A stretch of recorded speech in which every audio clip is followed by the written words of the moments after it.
Sir আমাকে কৌশলে রুমে নিয়ে গেল এবং রুমে নিয়ে দরজা লাগিয়ে দিল।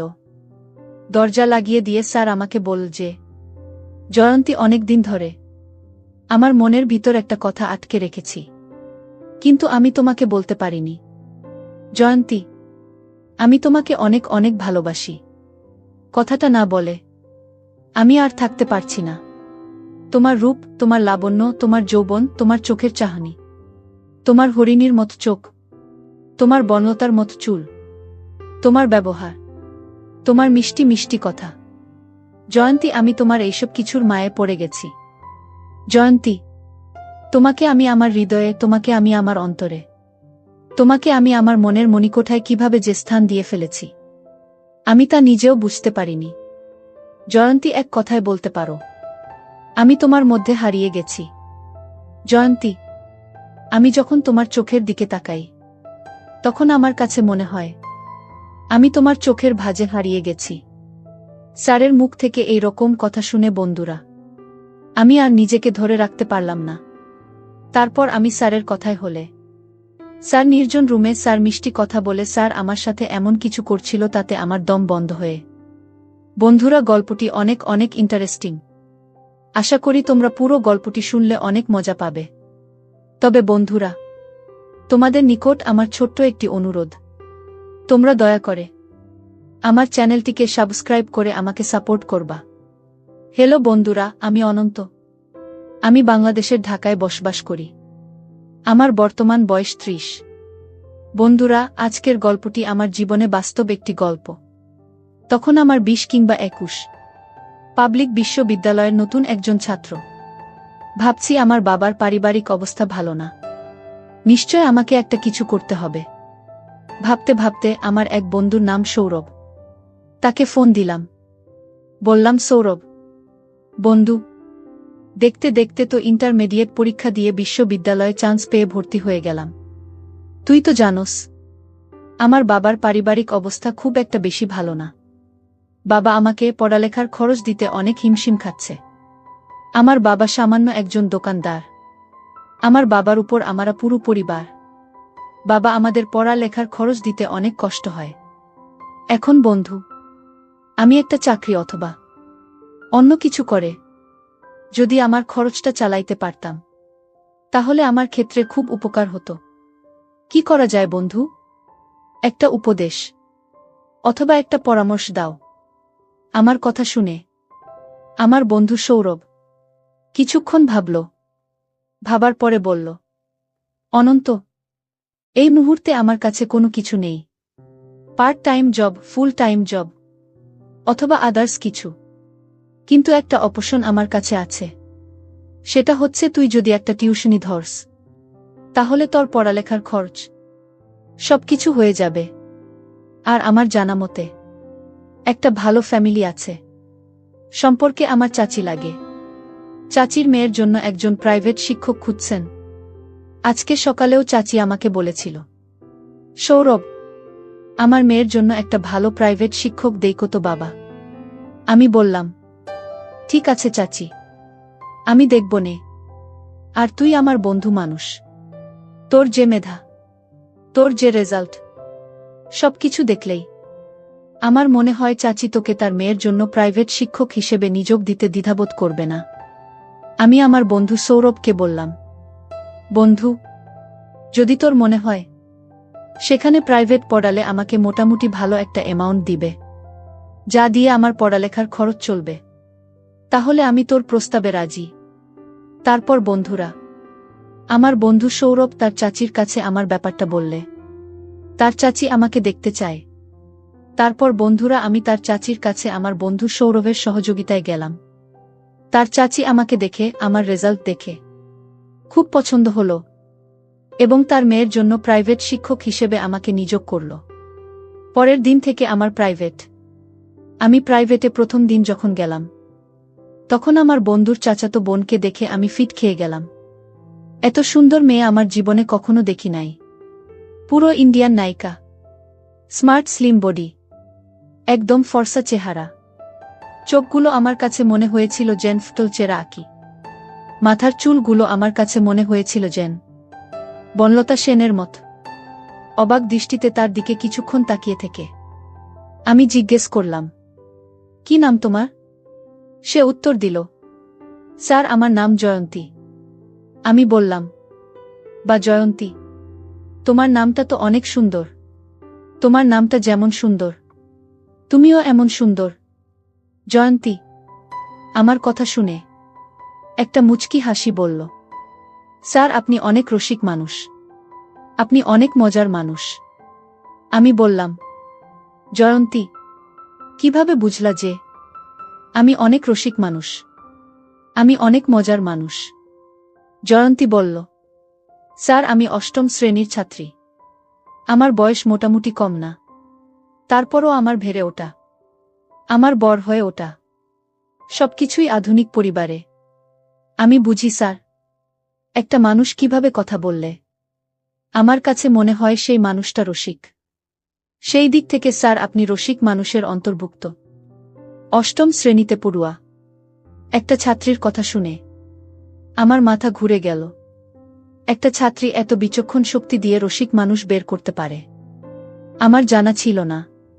যাই হোক বন্ধুরা, অবশেষে পরিচয় পর্ব শেষ করে আমি আমার ছাত্রী জয়ন্তীকে প্রাইভেট পড়াতে শুরু করলাম। সেদিন ছিল প্রথম দিন। প্রথম দিন থেকেই বুঝতে পেরেছিলাম তার মেধা অত্যন্ত প্রকট, যে কারণেই তাকে প্রাইভেট পড়ানোর আগ্রহ আমার আরও বেড়ে যায়। কারণ মেধাবী ছাত্রছাত্রীদেরকে প্রাইভেট পড়াতে যে কোনো শিক্ষকেরই আগ্রহ অনেক বেশি থাকে। আমার ক্ষেত্রেও সেরকমই হয়েছিল। আর অন্যদিকে আমার ছাত্রী জয়ন্তী অত্যন্ত সুন্দরী, লাবণ্যময়ী এবং কি মিষ্টভাবী ছিল, যার কারণে আমি তার প্রতি প্রথমে কিছুটা দুর্বল হয়ে যায়। আমি জানি, যদিও তাকে কোনোদিন পাব না, কারণ তার ফ্যামিলি আর আমার ফ্যামিলি কখনো কোনোদিন ম্যাচ হবে না। এভাবে দেখতে দেখতে আমি তাকে প্রায় 2 থেকে 3 মাস প্রাইভেট পড়ালাম। সেও আমার প্রাইভেট পড়ানোর কৌশল থেকে অনেক খুশি। প্রথমত আমাদের মধ্যে খারাপ কোনো কিছুই ছিল না, কিন্তু দুজন দুজনের প্রতি আস্তে আস্তে কিভাবে যে দুর্বল হয়ে যাচ্ছিলাম তা বুঝতেই পারছিলাম না। সে আমার দিকে পড়ার ফাঁকে ফাঁকে মাঝে মধ্যে কেমন জানি এক অদ্ভুত দৃষ্টিতে তাকিয়ে থাকত। আমিও মাঝে পড়ানোর সময় তার প্রতি অন্যরকম দৃষ্টিতে তাকিয়ে থাকতাম, কিন্তু কেউ কখনো কারো মনের কথা প্রকাশ করতে পারতাম না। এভাবেই চলতে চলতে প্রায় 3 থেকে 4 মাস চলে গেল। 3 থেকে 4 মাস পর একদিন তাকে দেখে আমার চোখ কপালে উঠে গেল, কারণ সে এই দিন তার বাড়িতে কিসের জন্য একটা অনুষ্ঠান ছিল। অনুষ্ঠান উপলক্ষে এমন সুন্দর করে সেজেছিল যেন তাকে আসমানের পরী মনে হয়েছিল। তাকে দেখে আমি কতক্ষণ যে অপলক দৃষ্টিতে তাকিয়ে রয়েছিলাম আমি কখনো অনুভব করতে পারি নাই। শুধু জানি কিসের একটা মুহে আমি যেন তার প্রতিমূর্তির মতো দাঁড়িয়ে রইলাম। আর মনে মনে ভাবলাম, কেন জানি মনে হয় সে আমাকে অনেক ভালোবাসে, কিন্তু আমার সামনে প্রকাশ করতে পারে না। আমিও তো তাকে অনেক ভালোবাসি, কিন্তু আমিও তো তাকে প্রকাশ করতে পারি না। জয়ন্তীকে ভালোবাসি এ কথা প্রকাশ করতে না পারায় মনের মধ্যে কেমন জানি একটা অস্থির অস্থির ভাব চলে আসলো। মনে মনে ভাবলাম, আজকে আমি আমার মনের কথা জয়ন্তীকে কৌশলে বলে দিব, পরে যা হবার হবে। কারণ আমি যদি আমার ভালোবাসার কথা জয়ন্তীকে না বলতে পারি, তাহলে আমি তাকে পাবো কি করে? অনুষ্ঠানের মধ্যে বড় মজলিসে হঠাৎ আমি লক্ষ্য করলাম যে জয়ন্তী হেসে হেসে আমার দিকে আসছে। আমার দিকে এসে আমাকে বলল, কেমন আছেন স্যার? কখনো আসলেন? আমি বললাম, এই তো মাত্র এসেছি। তারপর আমি বললাম, জয়ন্তী তোমাদের বাসায় আজকে মনে হয় কোনো একটা অনুষ্ঠান আছে, তো তোমার সাথে আমার কিছু কথা ছিল।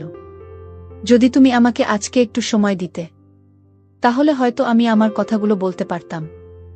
জয়ন্তী বলল, কোনো সমস্যা নাই স্যার, আপনি বলেন কখন, কোথায় আপনাকে সময় দিতে হবে। আমি বললাম, জয়ন্তী আমার একটা ফ্রি জায়গা লাগবে, যাতে করে তোমার সাথে আমি মন খুলে কথা বলতে পারি। জয়ন্তী বলল, ঠিক আছে স্যার, কোনো সমস্যা নাই, আমাকে কোথায় যেতে হবে সেটা বলুন। আমি বললাম, জয়ন্তী চলো তোমার রুমে যাব। সেখানে আমি তোমাকে আজকে কিছু কথা বলবো, যে কথাগুলো আমার মনের ভিতর শুধু ঘুরপাক খাচ্ছে, তোমাকে বলতে পারছি না। তারপর ভরা মজলিস থেকে স্যার আমাকে কৌশলে আমার রুমে নিয়ে গেল এবং রুমে নিয়ে দরজা লাগিয়ে দিল। দরজা লাগিয়ে দিয়ে স্যার আমাকে বলল যে, জয়ন্তী, অনেক দিন ধরে আমার মনের ভিতর একটা কথা আটকে রেখেছি, কিন্তু আমি তোমাকে বলতে পারিনি। জয়ন্তী, আমি তোমাকে অনেক অনেক ভালোবাসি। কথাটা না বলে আমি আর থাকতে পারছি না। তোমার রূপ, তোমার লাবণ্য, তোমার যৌবন, তোমার চোখের চাহনি, তোমার হরিণীর মতো চোখ, তোমার বনলতার মতো চুল, তোমার ব্যবহার, তোমার মিষ্টি মিষ্টি কথা। জয়ন্তী, আমি তোমার এইসব কিছুর মায়ে পড়ে গেছি। জয়ন্তী, তোমাকে আমি আমার হৃদয়ে, তোমাকে আমি আমার অন্তরে, তোমাকে আমি আমার মনের মণিকোঠায় কিভাবে যে স্থান দিয়ে ফেলেছি, আমি তা নিজেও বুঝতে পারিনি। জয়ন্তী, এক কথায় বলতে পারো, আমি তোমার মধ্যে হারিয়ে গেছি। জয়ন্তী, আমি যখন তোমার চোখের দিকে তাকাই, তখন আমার কাছে মনে হয় আমি তোমার চোখের ভাঁজে হারিয়ে গেছি। আমি তোমার প্রেমের আগুনে পুড়ে ছাই হয়ে যাচ্ছি। জয়ন্তী, তাই আমি তোমাকে আমার কথাগুলো না বলে আর থাকতে পারছিলাম না। জয়ন্তী, আমি আমার সব কিছু দিয়ে তোমাকে অনেক অনেক ভালোবাসি এবং আমি আমার ভালোবাসা নিবেদন করছি। জয়ন্তী, প্লিজ, দয়া করে তুমি আমার ভালোবাসা গ্রহণ করো। আমার কথা শুনে জয়ন্তী একটা মুচকি হাসি দিয়ে বলল, স্যার, আপনি যে আমাকে এই কথা বলবেন না, তা আমি আগেই জানি। আমি বললাম, জয়ন্তী, তুমি কিভাবে জানো আমি তোমাকে ভালোবাসি? জয়ন্তী বলল, স্যার, আপনার চোখের ভাষা আমাকে সবকিছু বলে দেয়। আমি এতদিন অপেক্ষায় ছিলাম আপনার মুখ থেকে কখন এই কথাটা আমি শুনতে পাবো বলে। আজকে আমি ধন্য, আপনার মতো একজন মেধাবী ছেলে আমাকে ভালোবাসে কথাটা জানতে পেরে। স্যার, আমিও আপনাকে অনেক ভালোবাসি, কিন্তু স্যার, আপনার আমার ভালোবাসা আমার বাবা মা কখনো মেনে নিবে না। তাই স্যার, আমি শুধু শুধু আপনাকে ভালোবেসে কষ্ট দিতে চাচ্ছি না। আপনি স্যার বিকল্প চিন্তা করেন। আমি বললাম, জয়ন্তী, ভালোবাসা মানুষের জীবনে একবারই আসে, আর তুমি সে আমার প্রথম ভালোবাসা। তোমাকে না পেলে হয়তো আমার অবস্থা খুব খারাপ হয়ে যাবে। তবে জয়ন্তী, তুমি যদি আমার একটা কথা শোনো, তাহলে তোমার আমার সম্পর্ক তোমার বাবা মা মেনে নিতে বাধ্য হবে। আমি বললাম, কি সম্পর্ক? তখন স্যার আমাকে বলল যে, জয়ন্তী, তুমি যদি রাজি থাকো, তাহলে তোমার সাথে আমি এমন ধরনের সম্পর্ক করব যার ফলে তুমি আমার বাবুর মা হয়ে যাবে।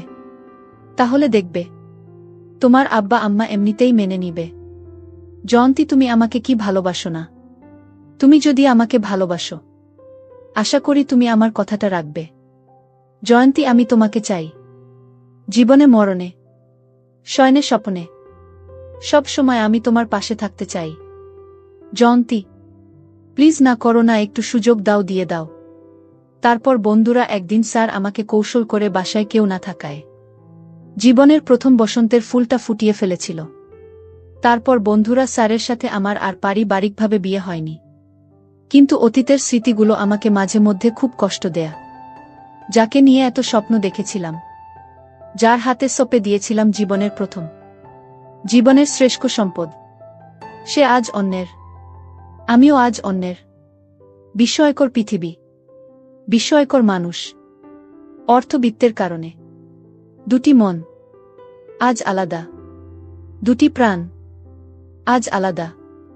তবুও দোয়া করি সেই স্যারের জন্য, যে ছিল আমার জীবনের প্রথম ফুলের মালি। বন্ধুরা, আজকে এই পর্যন্তই। গল্পটি যদি তোমাদের ভালো লাগে, তাহলে অবশ্যই লাইক, কমেন্ট, শেয়ার করবা।